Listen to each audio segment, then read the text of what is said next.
एक और बड़ी खबर, खार्किव के शॉपिंग सेंटर पर रशियन हमला हुआ है। जी हां, रूस के हमले में शॉपिंग सेंटर में आग लग गई है।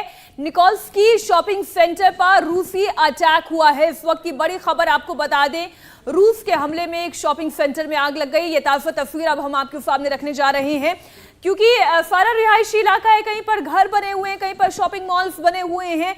ऐसे में हालांकि टारगेट के पॉइंट ये नहीं होते हैं, लेकिन जब हमला होता है तो कई बार इस तरीके के इमारतों को भी निशाना बना लिया जाता है। ये एक्चुअल टारगेट नहीं होते, लेकिन ये भी चपेट में आते हैं।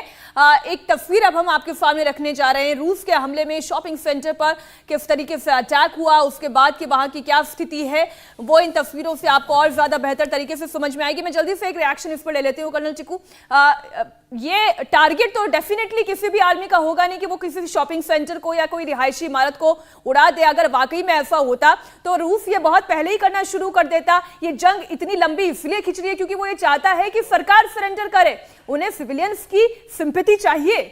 हाँ, एक तो दूसरी बात ये भी है, जब आप तस्वीर पर भी आप थोड़ा इलैबोरेट करिएगा। देखिए, आप ऐसे टारगेट्स को तब बर्बाद करते हैं जब आपके सामने ऐसी प्रकार की रेजिस्टेंस हो जिसमें लोग भी इन्वॉल्व हैं। अगर इतना नुकसान आप किसी भी शॉपिंग मॉल पर पहुंचा देंगे तो ये कंपेल करेगा वहाँ के लोगों को वो जगह छोड़ने के लिए और भागने के लिए। और अगर लोग सिटी से बाहर चले जाते हैं तो रशिया के लिए आसान होगा उस सिटी को कैप्चर करना। ये एक रीज़न है। दूसरा रीज़न ये भी है, लोगों का जो मनोबल है वो गिराने के लिए और इतनी उनमें दहशत पैदा करने के लिए कि वो रेजिस्टेंस छोड़ दे। क्योंकि मुझे लगता है रशिया को अब ये महसूस होने लगा है कि लोगों की लेवल पर रेजिस्टेंस शुरू होने वाली है, और इसीलिए आप देख रहे हैं ये जो उनके टैंक बर्बाद हो रहे हैं।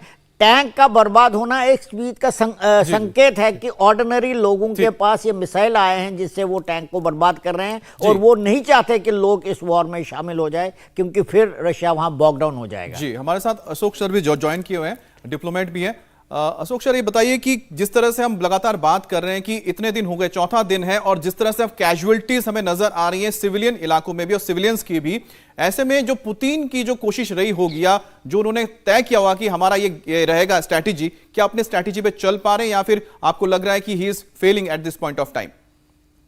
Eight this point of time मेरे विचार से राष्ट्रपति पुतिन डेफिनेटली उनको रिवाइज करना पड़ेगा अपना स्ट्रैटेजी, क्योंकि जिस स्ट्रैटेजी से वो निकले थे, जो एकदम जैसे ब्लिट्जक्रीग जैसे पिंसर मूवमेंट करेंगे, दक्षिण से क्राइमिया से करेंगे, पूर्व से डॉनबास से करेंगे और ऊपर से बेलारूस से करेंगे, तो तीनों तरफ से आकर इसको यूक्रेन को एकदम बीच में दबोच लेंगे और वहां पर जो सारी रेजिस्टेंस है वो एकदम खत्म हो जाएगी।